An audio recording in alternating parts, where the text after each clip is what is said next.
नमस्कार विद्यार्थियों। Sunrise education academy Samdari के ऑनलाइन क्लास में आपका हार्दिक स्वागत। आज हम कक्षा 10 विषय सामाजिक विज्ञान के अंतर्गत राजनीति विज्ञान के अध्याय 5 केंद्र सरकार के भाग 2 में हम संघीय कार्यपालिका, जिसके अंदर प्रधानमंत्री, मंत्रिपरिषद तथा न्यायपालिका। विद्यार्थियों, संघीय कार्यपालिका में हमने देखा कि राष्ट्रपति होता है, उपराष्ट्रपति होता है और प्रधानमंत्री और उसका मंत्रिपरिषद होता है। तो पिछले अध्याय में हमने प्रधानमंत्री और राष्ट्रपति और उपराष्ट्रपति के अधिकारों के बारे में जाना। तो इस अध्याय में हम प्रधानमंत्री और मंत्रिपरिषद उनके बारे में जानेंगे। जैसा कि हमने पूर्व के अध्याय में हमने पढ़ा कि भारत में संसदीय शासन प्रणाली को अपनाया गया है, जिसके अंदर राष्ट्रपति एक नाम मात्र का संवैधानिक प्रमुख होता है और वास्तविक जो शासन का अध्यक्ष होता है वो प्रधानमंत्री होता है। भारतीय संविधान के अनुच्छेद 74 में प्रधानमंत्री पद का उल्लेख किया गया है। प्रधानमंत्री पद की नियुक्ति राष्ट्रपति के द्वारा की जाती है। भारत में ब्रिटेन की तरह संसदीय शासन व्यवस्था को अपनाया गया है, इसलिए प्रधानमंत्री का पद बहुत महत्वपूर्ण बन जाता है। जैसे कि आपको ज्ञात होगा, भारत के वर्तमान प्रधानमंत्री, स्वतंत्र भारत के प्रथम प्रधानमंत्री पंडित जवाहरलाल नेहरू जी थे और ये सर्वाधिक अवधि तक प्रधानमंत्री रहे। और वर्तमान प्रधानमंत्री श्रीमान नरेंद्र दामोदर मोदी है, जिनका दूसरा कार्यकाल अभी चल रहा है। 2014 से ये प्रधानमंत्री लगातार है। प्रधानमंत्री के कार्य, शक्तियां और अधिकार क्या है? तो वास्तविक रूप में शासन की समस्त शक्तियों का उपयोग प्रधानमंत्री के द्वारा होता है और उनकी मंत्रिपरिषद के द्वारा होता है। तो प्रधानमंत्री का जो मुख्य जो कार्य है वो है अपने मंत्रिपरिषद का निर्माण कराना।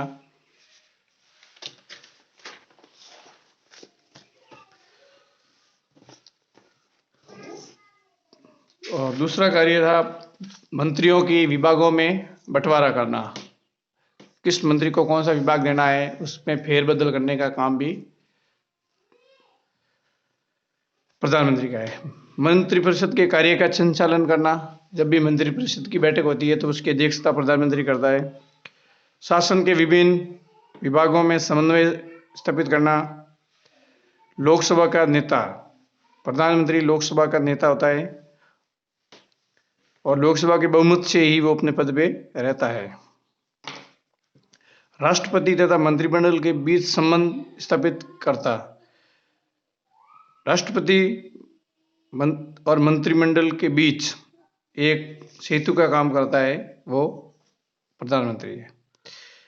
और विभिन्न प्रकार के जितने भी जो पद राष्ट्रपति जो मनोनीत करता है या राष्ट्रपति जिनको नियुक्त करता है, उनको वास्तविक रूप में पावर वो प्रधानमंत्री का ही होता है और सैद्धांतिक रूप में वो राष्ट्रपति के द्वारा निर्वाचित होते हैं, लेकिन वास्तविक रूप में प्रधानमंत्री अपनी इच्छा के अनुसार उनको नियुक्त कर सकता है।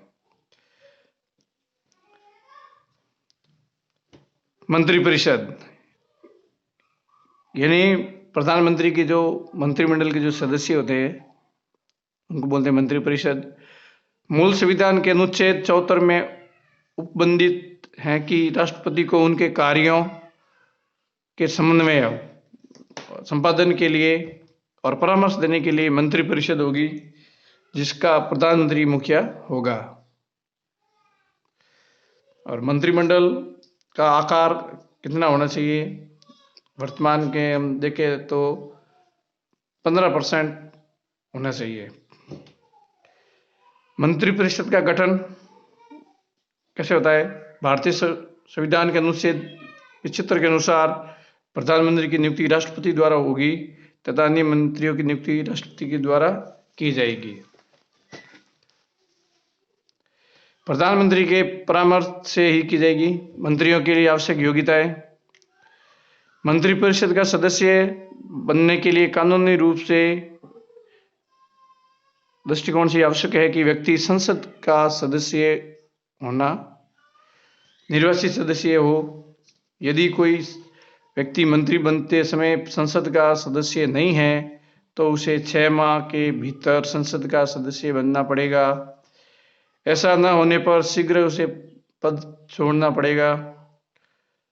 पद ग्रहण करने से पूर्व प्रधानमंत्री सहित प्रत्येक मंत्री को राष्ट्रपति के सामने पद और गोपनीयता की शपथ लेनी होती है। मंत्रिपरिषद तभी तक अपने पद पर रह सकती है जब तक उसे संसद की लोकप्रिय सदन लोकसभा का विश्वास प्राप्त हो। यदि सामूहिक उत्तरदायित्व के आधार पर यदि किसी मंत्री के खिलाफ अगर अविश्वास प्रस्ताव पारित हो जाता है लोकसभा में, तो समूह से मंत्रिमंडल को इस्तीफा देना पड़ता है। मंत्रिपरिषद अधिक से अधिक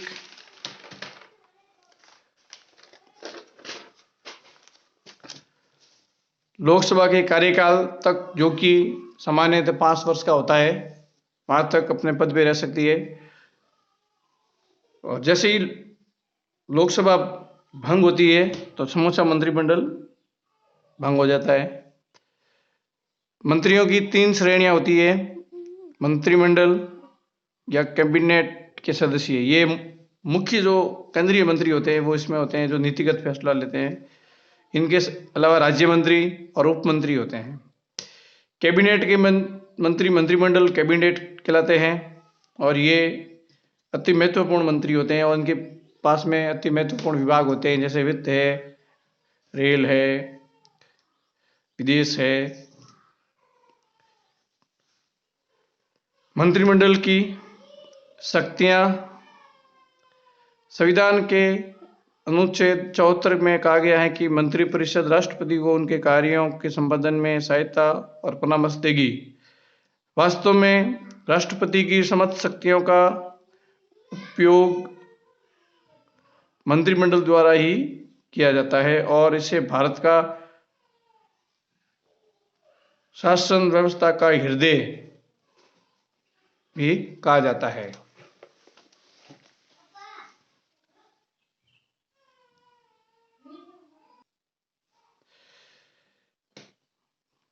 विद्यार्थियों, राष्ट्रीय नीति निर्धारण करना, मंत्रिमंडल द्वारा नीति निर्धारित कर दिए जाने के बाद उसके द्वारा ही विधि निर्माण का कार्यक्रम निश्चित किया जाता है। ये मंत्रिमंडल का कार्य है। कानून का निर्माण कराना,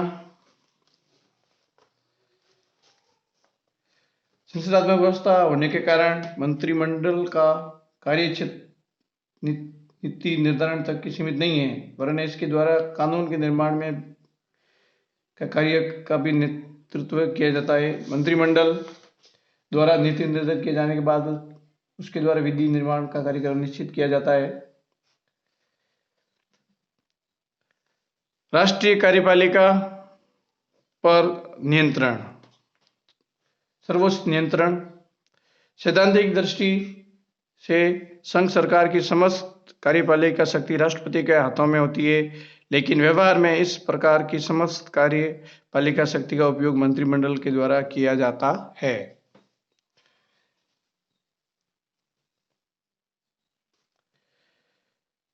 वित्तीय कार्य, देश की आर्थिक नीति निर्धारित करने का उत्तरदायित्व भी मंत्रिपरिषद का होता है। इस हेतु उनके द्वारा प्रत्येक वर्ष संसद के सम्मुख देश के संभावित आय व्यय का बजट लेखा जोखा रखा जाता है।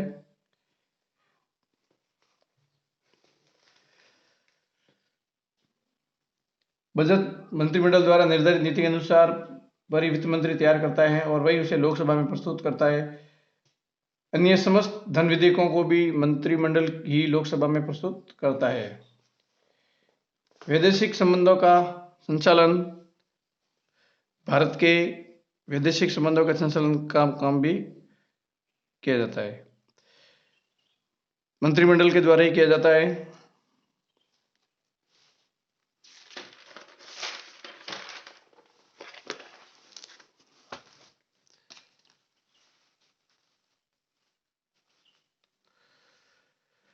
संविधान के द्वारा राष्ट्रपति को जिन पदाधिकारियों को नियुक्त करने की शक्ति प्रदान की गई है, व्यवहार में इन पदाधिकारियों की नियुक्ति मंत्रिमंडल के द्वारा ही की जाती है। यानी मंत्रिपरिषद ही राष्ट्रपति को सिफारिश करते हैं कि किस पद पर किसको नियुक्त करना है। न्यायपालिका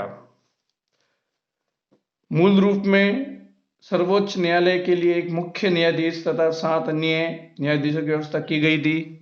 ये मुख्य संविधान में है।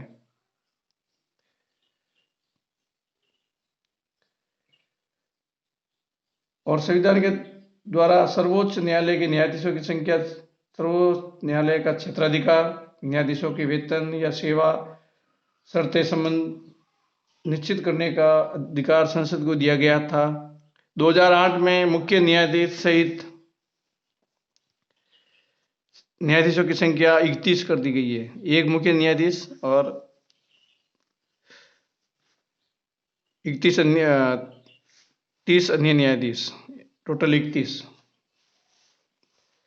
सर्वोच्च न्यायालय के न्यायाधीशों की नियुक्ति राष्ट्रपति करता है। भारत के राष्ट्रपति प्रमुख न्यायाधीश की नियुक्ति के संबंध में राष्ट्रपति सर्वोच्च न्यायालय या उच्च न्यायालय के ऐसे अन्य न्यायाधीशों से परामर्श करता है जिनसे वह इस संबंध में परामर्श लेना आवश्यक समझता है। वर्तमान में सर्वोच्च न्यायालय व उच्च न्यायालय में न्यायाधीशों की नियुक्ति कॉलेजियम व्यवस्था के द्वारा की जाती है, जिसके अनुसार सर्वोच्च न्यायालय के मुख्य न्यायाधीश व 4 वरिष्ठ न्यायाधीशों को एक समूह राष्ट्रपति को नाम प्रस्तावित करते हैं और राष्ट्रपति इन्हीं नामों में से न्यायाधीशों को नियुक्त करते हैं। तो वर्तमान में सर्वोच्च न्यायालय और उच्च न्यायालय में न्यायाधीशों की नियुक्ति का कॉलेजियम व्यवस्था से की जाती है। न्यायाधीशों की योग्यता है, पहला तो वह भारत का नागरिक होना चाहिए, सबसे पहली योग्यता। दूसरी, वह किसी उच्च न्यायालय अथवा 2 या 2 से अधिक न्यायालयों में लगातार कम से कम 5 वर्ष तक न्यायाधीश के रूप में कार्य कर चुका हो, या किसी उच्च न्यायालय या न्यायालय में 10 वर्ष तक अधिवक्ता यानी एडवोकेट का कार्य कर चुका हो।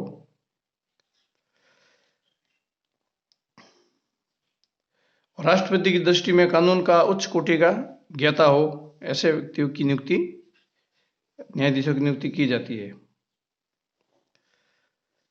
कार्यपालिका तथा महाभियोग, साधारणतः सर्वोच्च न्यायालय का प्रत्येक न्यायाधीश 65 वर्ष तक की आयु अपने पद पर रह सकता है। इस व्यवस्था के पूर्व वह स्वयं त्यागपत्र दे सकता है। चिद कदाचार अथवा असमर्थता के कारण संसद के द्वारा न्यायाधीश को उसके पद से हटाया भी जा सकता है, उसको महाभियोग के द्वारा हटाया जा सकता है। यदि संसद के दोनों सदन अलग अलग अपने कुल सदस्यों के 2/3 बहुमत से इनको अयोग्य या आपत्तिजनक आचरण करने वाले प्रमाणित कर देते हैं, तो भारत के राष्ट्रपति आदेश से उच्च न्यायाधीश को अपने पद से हटाना होगा। न्यायाधीशों के वेतन, भत्ते और अन्य सुविधाएं, मुख्य न्यायाधीश को 1 लाख रुपये मासिक तथा अन्य न्यायाधीशों को 90,000 रुपये मासिक मिलता है। मुख्य न्यायाधीश को 1 लाख और अन्य जो 30 न्यायाधीश हैं उनको 90,000 मासिक मिलता है। न्यायाधीशों के लिए पेंशन और सेवानिवृत्ति पेंशन, ग्रेजुएटी की व्यवस्था भी है। वेतन भत्ते समय समय पर संशोधित होते रहते हैं। उन्मुक्तियां, न्यायाधीशों को अपने सभी कार्यों और निर्णयों के लिए आलोचना से मुक्त रखा गया है। भारत में सर्वोच्च न्यायालय में मुख्य न्यायाधीश रह चुके व्यक्ति वे अपने पद की निवृत्ति के बाद भारत के किसी भी न्यायालय में, कोर्ट में वकालत नहीं कर सकते हैं।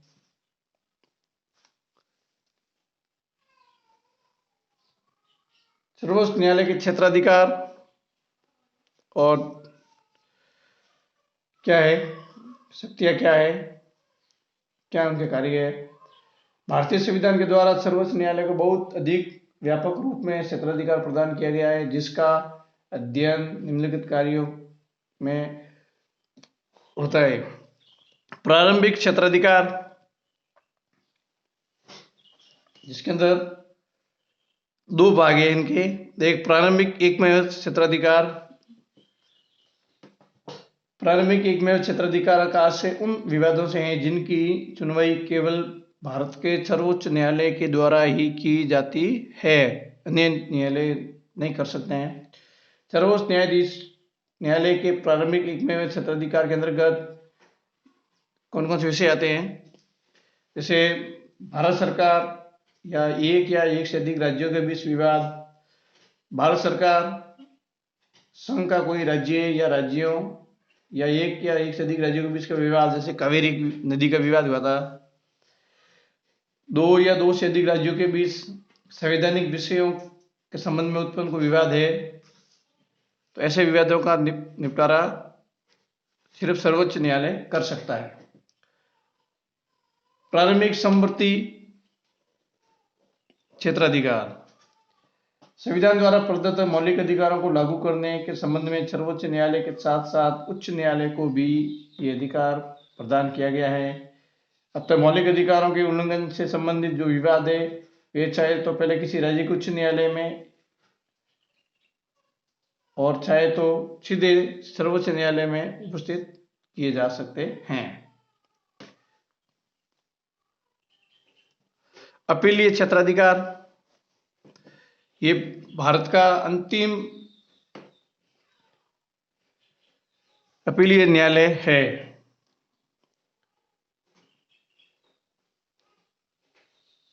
सर्वोच्च न्यायालय को प्रारंभिक क्षेत्राधिकार के साथ साथ संविधान ने अपीलीय क्षेत्राधिकार भी प्रदान किया गया है और ये भारत का अंतिम अपीलीय न्यायालय है। उसे समस्त राज्यों के उच्च न्यायालयों के विरुद्ध निर्णय के विरुद्ध अपील सुनने का अधिकार है। सर्वोच्च न्यायालय के अपीलीय क्षेत्राधिकार को निम्न 4 वर्गों में विभाजित किया जा सकता है। इसके अंदर संवैधानिक, दीवानी, फौजदारी और विशिष्ट विवाद। संवैधानिक विवाद, संविधान का अनुच्छेद 132 के अनुसार यदि उच्च न्यायालय ये प्रमाणित कर दे कि विवाद में संविधान की व्याख्या से संबंधित कानून का कोई महत्वपूर्ण प्रश्न निहित है तो उच्च न्यायालय के निर्णय की अपील सर्वोच्च न्यायालय में की जा सकती है। दीवानी, इस संबंध में मूल संविधान के अंतर्गत ये व्यवस्था की गई है कि उच्च न्यायालय से सर्वोच्च न्यायालय में केवल दीवानी विवादों की अपील की जा सकती थी। इसमें विवादग्रस्त राशि 20,000 से अधिक हो, किंतु 1973 में 30वें संविधान संशोधन द्वारा एक अनुच्छेद 133 को संशोधित कर उक्त राशि की सीमा 20,000 से हटाते हुए अब ये निश्चित किया गया है कि सभी दीवानी विवादों की अपील सर्वोच्च न्यायालय में की जा सकती है। फौजदारी के क्षेत्र में उन विवादों में उच्च न्यायालय के निर्णय के विरुद्ध सर्वोच्च न्यायालय में अपील की जा सकती है,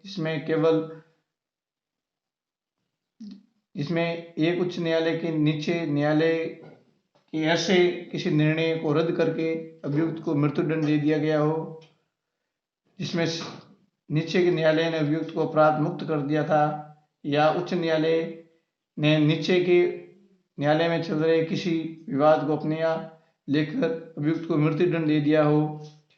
उच्च न्यायालय ये प्रमाणित कर दे कि मामला सर्वोच्च न्यायालय के अपील के योग्य है।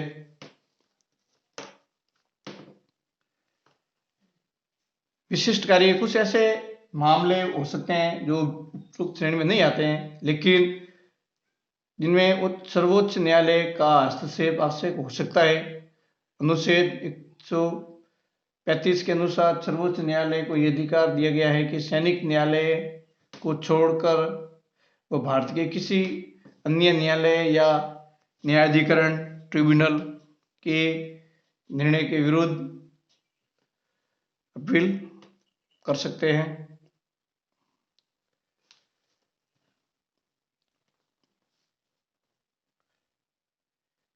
अपील के लिए विशेष आज्ञा देने का अधिकार संविधान के अनुच्छेद 136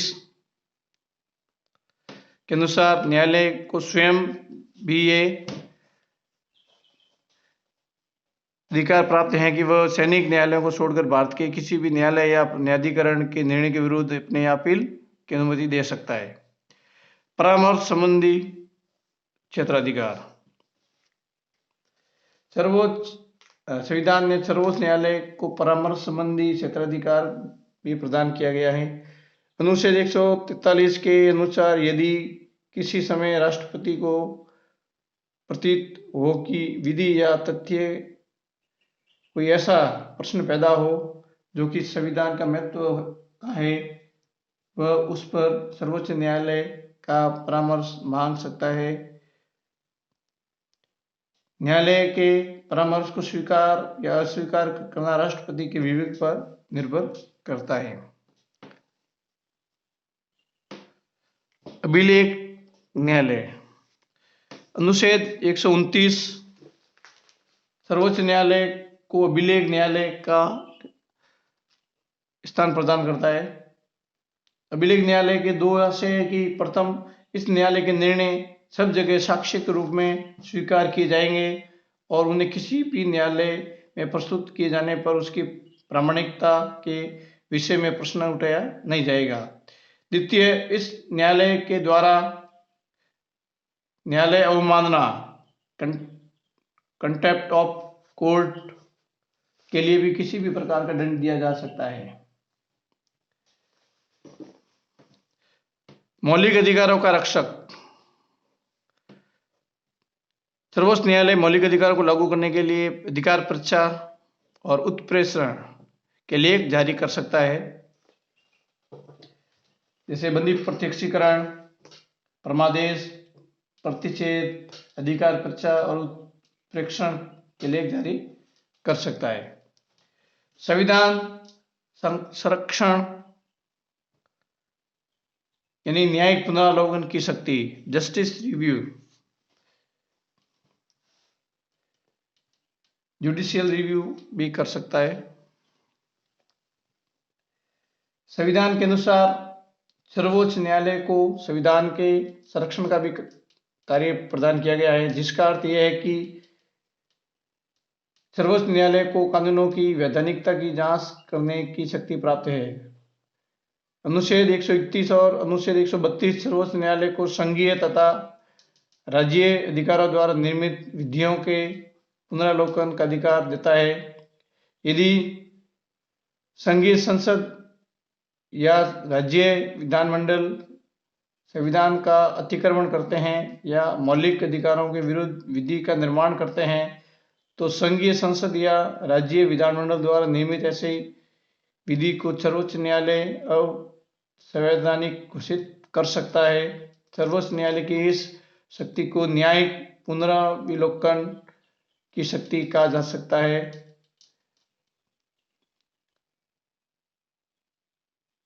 पावर ऑफ जुडिशियल रिव्यू कहा जा सकता है।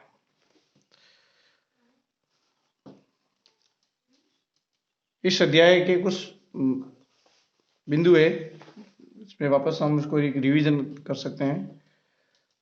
जैसे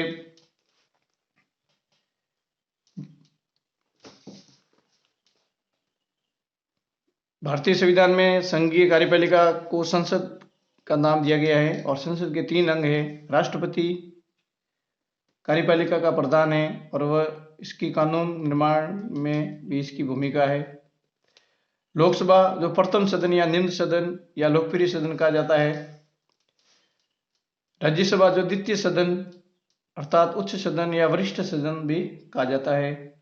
लोकसभा की अधिकतम संख्या 552 हो सकती है, लेकिन वर्तमान में 545 ही है, जिसमें 543 निर्वाचित और 2 मनोनीत किए जाते हैं। संविधान लागू किए जाने के समय से ही अनुसूचित जातियों और जनजातियों के लिए लोकसभा और विधानसभाओं में आरक्षण की व्यवस्था चली आ रही है। लोकसभा का कार्यकाल 5 वर्ष का होता है और प्रधानमंत्री के परामर्श के आधार पर लोकसभा को समय पूर्व भी भंग किया जा सकता है। ऐसा 9 बार हो चुका है। लोकसभा के 2 पदाधिकारी होते हैं, एक लोकसभा अध्यक्ष और एक होता है उपाध्यक्ष, जिनका चुनाव लोकसभा स्वयं करती है। राज्यसभा राज्यसभा के सदस्यों की अधिकतम संख्या 250 हो सकती है, जिसमें 12 सदस्य राष्ट्रपति द्वारा मनोनीत किए जाते हैं। वर्तमान में 245 सदस्य हैं, जिसमें 12 मनोनीत किए जाते हैं और 233 है वो निर्वाचित होते हैं, विभिन्न राज्यों की विधानसभाओं से, विधानमंडलों से होते हैं। राज्यसभा का कार्यकाल एक स्थायी सदन होता है जो कभी भंग नहीं होता है, और इसके सदस्यों का कार्यकाल 5 वर्ष का होता है। और राज्यसभा के 1/3 सदस्य प्रति 2 वर्ष सेवानिवृत्त होते हैं, उनके स्थान पर दोबारा चुनाव होते हैं। राज्यसभा के 2 प्रमुख पदाधिकारी होते हैं, एक सभापति जो उपराष्ट्रपति होता है, पदेन वही सभापति होता है, और एक उपसभापति होता है। संसद के कार्य और शक्तियां: विधायी शक्ति, संविधान में संशोधन की शक्ति, वित्तीय शक्तियां, प्रशासनिक शक्तियां, निर्वाचन संबंधी शक्तियां और विविध शक्तियां प्राप्त होती है। संघीय कार्यपालिका के अंतर्गत राष्ट्रपति, उपराष्ट्रपति, प्रधानमंत्री और मंत्रिपरिषद और भारत का महान्यायवादी आते हैं। राष्ट्रपति भारतीय संघ की विविध कार्यपालिका का संवैधानिक प्रधान होता है। भारत का राष्ट्रपति का चुनाव अप्रत्यक्ष रूप से और आनुपातिक प्रतिनिधित्व की एकल संक्रमणीय मत पद्धति के आधार पर होता है। भारत के राष्ट्रपति का कार्यकाल सामान्यतः 5 वर्ष का होता है और समय पूर्व वो इस्तीफा भी दे सकता है और उसको महाभियोग के द्वारा हटाया भी जा सकता है। राष्ट्रपति के अधिकार एवं शक्तियां: राष्ट्रपति के अधिकार और शक्तियों को 2 भागों में बांटा गया है, एक सामान्य शक्तियां और एक होती है संकटकालीन शक्तियां। उपराष्ट्रपति का निर्वाचन संसद के दोनों सदनों लोकसभा और राज्यसभा के द्वारा होता है। इसमें निर्वाचित सदस्य भाग लेते हैं और एकल संक्रमणीय मत से तथा गुप्त मतदान द्वारा होता है। उपराष्ट्रपति का कार्यकाल 5 वर्ष का होता है और राष्ट्रपति की अनुपस्थिति में उपराष्ट्रपति राष्ट्रपति के कार्यों का निर्वहन करता है। उपराष्ट्रपति की शक्तियां और कार्य: राज्यसभा का प्रधान सभापति होता है, उपराष्ट्रपति की अनुपस्थिति में उसके पद का कार्यभार संभालता है। संघीय मंत्रिपरिषद संसदात्मक शासन व्यवस्था में वास्तविक रूप में कार्यपालिका की समस्त सत्ता मंत्रिपरिषद में नियत होती है। मंत्रिपरिषद की रचना और गठन कैसे होता है?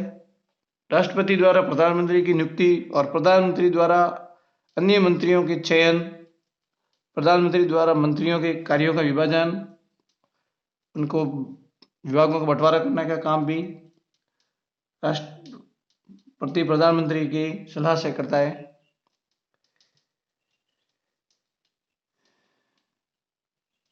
मंत्रिपरिषद मंत्रियों की श्रेणियां 3 प्रकार की होती हैं।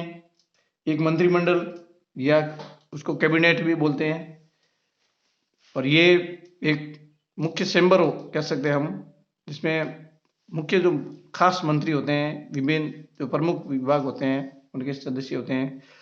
राज्य मंत्री और उप मंत्री। कैबिनेट मंत्रिमंडल मंत्रिपरिषद के आंतरिक और सर्वाधिक महत्वपूर्ण समिति होती है। मंत्रिमंडल की शक्तियां और कार्य: सभी महत्वपूर्ण विषयों पर राष्ट्रीय नीति का निर्धारण, समन्वयकारी कार्य, वित्तीय कार्य, वैदेशिक संबंधों का संचालन, नियुक्ति संबंधी कार्य, इसके साथ में कई अन्य कार्य भी मंत्रिमंडल के द्वारा किए जाते हैं। प्रधानमंत्री की नियुक्ति राष्ट्रपति के द्वारा की जाती है, और राष्ट्रपति जो लोकसभा के जो बहुमत दल का जो नेता होता है उसको प्रधानमंत्री नियुक्त किया जाता है। कई बार किसी दल या गठबंधन को बहुमत न होने की स्थिति में राष्ट्रपति अपने विवेक से किसी को भी उनको लगे कि इस नेता के पास में बहुमत हो सकता है तो वो उसको मौका दे सकता है, प्रधानमंत्री नियुक्त कर सकता है और उसको एक सीमित अवधि के अंदर अपना बहुमत सिद्ध करना होता है। सर्वोच्च न्यायालय की आवश्यकता और महत्व। संविधान का रक्षक, संघात्मक व्यवस्था का रक्षक और मौलिक अधिकारों का रक्षक सर्वोच्च न्यायालय होता है। सर्वोच्च न्यायालय का गठन एक मुख्य न्यायाधीश और 30 अन्य न्यायाधीश होते हैं। न्यायाधीशों की नियुक्ति राष्ट्रपति के द्वारा कॉलेजियम व्यवस्था के अंतर्गत की जाती है और न्यायाधीश 65 वर्ष की आयु तक अपने पद पे रह सकता है। सर्वोच्च न्यायालय का क्षेत्राधिकार और कार्य। प्रारंभिक क्षेत्राधिकार, प्रारंभिक के एकमेव अधिकार जिनके सुनवाई के अधिकार सिर्फ सर्वोच्च न्यायालय को ही होता है। दूसरा, प्रारंभिक समवर्ती क्षेत्राधिकार, जो मौलिक अधिकारों से संबंधित जो विषय होते हैं उसको सर्वोच्च न्यायालय के साथ साथ उच्च न्यायालयों में भी सुना जा सकता है। अपीलीय क्षेत्राधिकार, जैसे संवैधानिक मामले हैं, दीवानी मामले हैं, फौजदारी और विशिष्ट जो मामले हैं, ऐसे मामलों में निचली अदालतों के जो फैसले हैं या हाईकोर्ट के जो फैसले हैं उनके विरुद्ध सर्वोच्च न्यायालय में अपील की जा सकती है। किसी भी न्यायालय को अपील के लिए आज्ञा देने का अधिकार सर्वोच्च न्यायालय का होता है। अभिलेख न्यायालय, सर्वोच्च न्यायालय के जो भी निर्णय हैं वो एक अभिलेख रिकॉर्ड के रूप में, दस्तावेज के रूप में, आगे कानून के रूप में मान्य होते हैं। मौलिक अधिकारों का रक्षक, हमारे जो भी फंडामेंटल राइट्स है उन अधिकारों की रक्षा करने का काम सर्वोच्च न्यायालय का है। संविधान का रक्षक, यानी सर्वोच्च न्यायालय को न्यायिक पुनरावलोकन की शक्ति प्राप्त है। न्यायालय को ऐसा लगे कि जो कार्यपालिका ने कानून बनाया है या संसद ने जो कानून बनाया है, ऐसा कानून जिसमें संविधान का उल्लंघन हो रहा हो, मौलिक अधिकारों का उल्लंघन हो रहा हो, तो ऐसे कानूनों को अवैध घोषित कर सकता है, असंवैधानिक घोषित कर सकता है। तो विद्यार्थियों, इस अध्याय में हमने केंद्र सरकार में कार्यपालिका, व्यवस्थापिका और न्यायपालिका के संबंध में हमने पढ़ा। इसमें कोई आपको डाउट है तो इसमें आप दीपावली के बाद में डाउट क्लास में अवश्य आएँ और आप सभी को दिवाली की, दीपोत्सव की हार्दिक शुभकामनाएं। धन्यवाद।